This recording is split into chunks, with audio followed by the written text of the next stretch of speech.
हैं। मैंने कहा कि पिछले 10 साल के रूस और यूक्रेन के युद्ध में यूक्रेन से केवल एक गाड़ी को जाने की अनुमति मिली थी, जो केवल पाकिस्तान की गाड़ी थी, लेकिन उस पाकिस्तान की गाड़ी पर मेरे भारत का तिरंगा लगा हुआ था। केवल उसे जाने की अनुमति मिली। तब 4 पंक्तियां चाचा कही, जब एक पंजाब का नेता अचानक कह दे कि उसे इमरान अच्छा लगा, उसे पाकिस्तान अच्छा लगा। मैं देखना चाहता हूँ पारिस सरवन के लोगों को क्या अच्छा लगता है। चौथी पंक्ति माटी के लिए कि बड़ी सी बिल्डिंगों में नफरती सामान लगता है। तैयार रहिएगा कि बड़ी सी बिल्डिंगों में नफरती सामान लगता है, मगर मिट्टी का अपना प्यार का मकान लगता है। बड़ी सी बिल्डिंगों में नफरती सामान लगता है, मगर मगर मगर मिट्टी का अपना प्यार का मकान लगता है। ना अच्छा चीन अमेरिका ना पाकिस्तान लगता है, सभी देशों से सुंदर अपना हिंदुस्तान लगता है। सभी देशों से सुंदर अपना हिंदुस्तान लगता है। अच्छा, तुम यादव हो, बहुत अच्छा, तुम वर्मा हो, तुम तिवारी हो, तुम पांडे हो, तुम मौर्य हो, अक्सर जातियों में तौल दिया जाता है साहब। मुझे गर्व है कि मैं मंदिर के प्रांगण में बैठा हूँ, इसलिए ये बात कहना भी जरूरी है। आपसे कोई कभी पूछे कि आप कौन हैं, ये 4 पंक्तियां दे दीजिएगा। और उस दौर में कह रहा हूँ, मेरे नाम के आगे यादव लगा है, लेकिन मैं टोपी नहीं चुराता। वाह वाह वाह वाह, मैं टोपी नहीं चुराता, अच्छा भैंस नहीं चुराता, न मैं इटावा से आया हूँ न सैफई से आया हूँ। अगला बात सही हो तो तालियां आशीर्वाद दीजिएगा।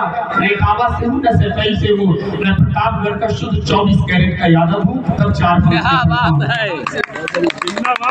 आप कौन हो, आप कौन हो, आप कौन हो, मैं कौन हूँ, 4 पंक्तियों का जवाब और मेरे साथ जुड़ जाइएगा।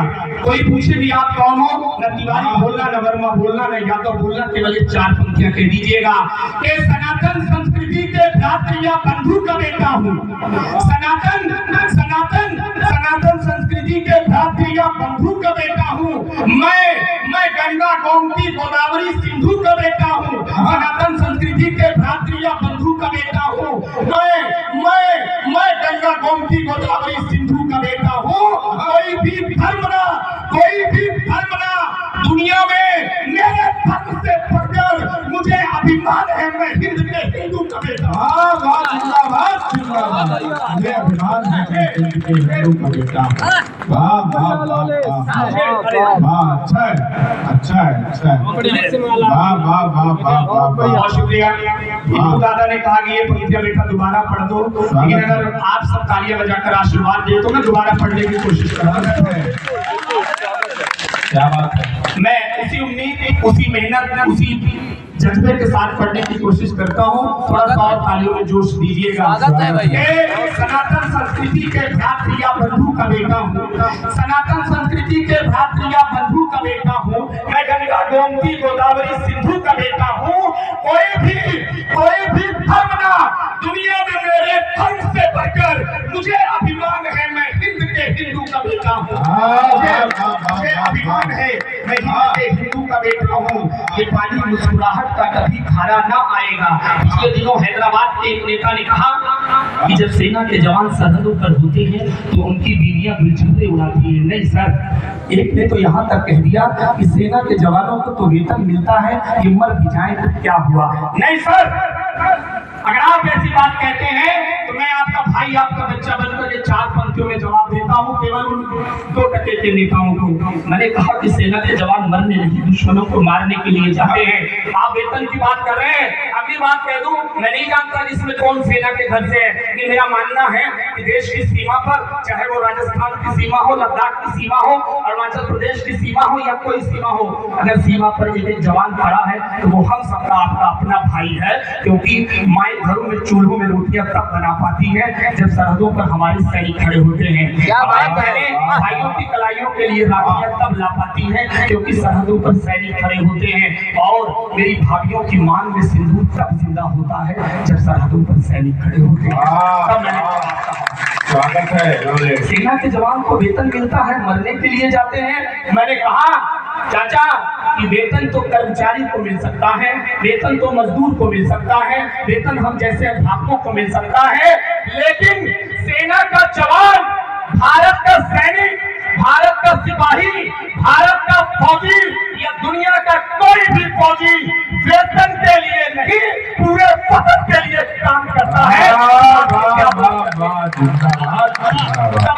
समझते हैं कि मरने के लिए जाते हैं। अगर मैं नेताओं को जवाब सही दे दूं तो एक स्वागत है। और यकीन मानिए ये माला कोई छोटी चीज नहीं है।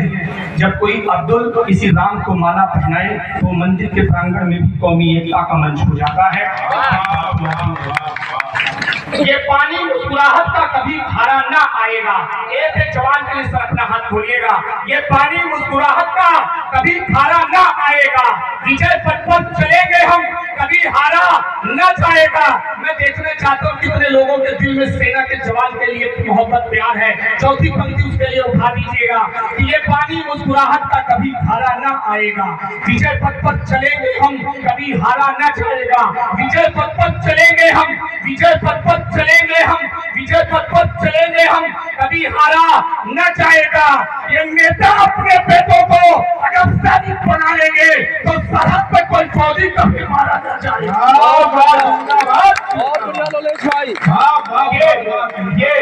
ये नेता अपने बेटों को अगर सैनिक बना लेंगे तो सरहद पे कोई फौजी कभी मारा न जाएगा। मोहब्बत में जहर की बूंद का किरदार न होता। और एक बात साथी बैठे हैं, एक बात के साथ समर्थन कीजिएगा।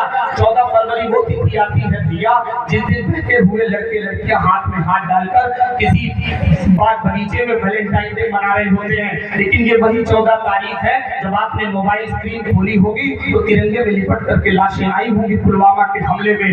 लेकिन मैंने शहीदों की मांग के आंसुओं तक 4 पंक्तियां पहुंचानी चाहिए। राजपुरोहित चाचा, शिवमूर्ति भाई बैठे हैं, बड़ी दूर से सुनने आए हैं। ऐसे तमाम लोग बैठे हैं जिनके नाम नहीं जान पा रहा हूँ, लेकिन आप सबको निवेदन करते हुए 4 पंक्तियां सौंप रहा हूँ। शहीदों की मांग के आंसुओं तक आपकी तालियां आनी चाहिए कि मोहब्बत में जहर की बूंद का किरदार न होता। वो कड़वा सच कहने की कोशिश कर रहा हूँ कि मोहब्बत में जहर की बूंद का किरदार न होता। अगर कोई यहाँ जयचंद सा मक्कार न होता। मैं का भी ध्यान चाहता हूँ कि मोहब्बत में जहर की बूंद का किरदार न होता। अगर कोई यहाँ जयचंद संग, अगर कोई यहाँ जयचंद सा मक्कार न होता। वो पुलवामा में मेरा फौजियों की जान न जाती अगर भारत के अपनों में कोई किरदार न होता। वो पुलवामा में मेरे फौजियों की जान न जाती अगर भारत के अपनों में कोई गद्दार न होता। जब सदियों की गंदी धूल को अब झाड़ देना है, ऐसा हमारे कश्मीरी पंडितों भाई के खून को थोड़ा हटाने की कोशिश की गई, लेकिन लोगों ने उल्टियां करना शुरू की। मैंने कहा कि आप उल्टियां करते रहिए, हम टीके लगाते रहेंगे। अगली 4 पंक्तियां पढ़ रहा हूँ, आपका सीना गर्व से सच में 56 इंच का हो जाएगा। अगर आपको लगे कि आपका वो टुकड़ा, हमारी वो जमीन हमारे पास आनी चाहिए, तब इन पंक्तियों में समर्थन कीजिएगा। मेरी माए बहनें भी सुने कि जमी सदियों की गंदी धूल को अब झाड़ देना है। जमी सदियों की गंदी धूल को अब झाड़ देना है। हमें आतंकियों की छातियों को फाड़ देना है। जमी सदियों की गंदी धूल को अब झाड़ देना है। हमें आतंकियों की छातियों को फाड़ देना है। अभी तो 370 हटाया आज हमने है, अभी कल पीओ के पर तिरंगा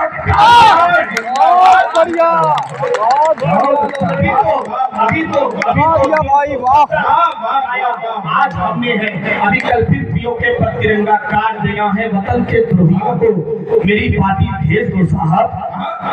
आजादी के सबूत मांगे गए। दिल्ली के जेएनयू से पढ़ने निकलने वाले लड़के भी बैठे हैं। सुनिएगा, इतिहास आपने उससे ज्यादा शायद पढ़ा हो, लेकिन मैं आपसे अगर पूछूं कि भारत कब आजाद हुआ, ये छोटे छोटे बच्चे बता देंगे कि 15 अगस्त 1947 को भी आजाद हुआ। लेकिन दिल्ली के जेएनयू से आजादी के नारे लगाए गए। मैं पूछता हूँ, क्या मंगल पांडे की आजादी नहीं थी? क्या चंद्रशेखर आजाद की आजादी नहीं थी? क्या रानी लक्ष्मीबाई की आजादी नहीं थी? क्या कुंवर सिंह की आजादी नहीं थी? क्या चंद्रशेखर आजाद की आजादी नहीं थी? क्या महात्मा गांधी की आजादी नहीं थी? क्या जवाहरलाल नेहरू की आजादी नहीं थी? क्या लाला लाजपत राय की आजादी नहीं थी? क्या बिपिन चंद्र पाल की आजादी नहीं थी? क्या दादा भाई नौरोजी की आजादी नहीं थी? क्या लियाकत अली की आजादी नहीं थी? क्या बहादुर शाह जफर की आजादी नहीं थी? क्या नाना साहब की आजादी नहीं थी? क्या काका टोपे की आजादी नहीं थी? किस आजादी की बात करते हैं ये जितने 2 टके के लोग आजादी की बात करिए? मैं उन्हें 4 पंक्तियों में जवाब दिया कि इनकी सही जगह कहाँ होनी चाहिए। ये वतन के द्रोहियों को मेरी पार्टी भेज दो साहब।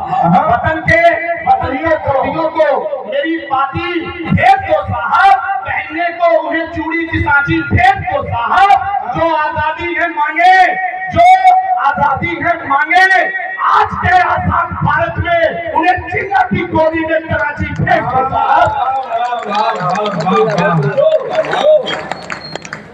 आज के आजाद भारत में उन्हें जिन्ना की गोदी में कराची भेज दो साहब। दहकती आग में, दहकती आग के जैसा बदन अपना बनाते हैं। मेरे साथ जुड़िएगा। अगर आपसे कोई पूछे कि ये फौजी क्या है, ये सैनिक क्या है, तो ये जवाब दीजिएगा। और एक बात बताऊं, पिछले दिनों जब राजस्थान के कवि सम्मेलन से भैया आ रहा था, जैसे ही ट्रेन से उतरा, गर्मियों का सीजन था, 4 फौजी मेरे साथ अनुज भैया उतरे, उनके शरीर में पसीना आया हुआ था। वहीं से बैठे हुए 2 लड़कों ने चाचा कहा कि तुम्हारे कपड़ों से बदबू आ रही है, पसीने की बदबू आ रही है। मैंने कहा कि जवानों के कपड़े से पसीने की बदबू नहीं, पसीने की सौंधी खुशबू आती है।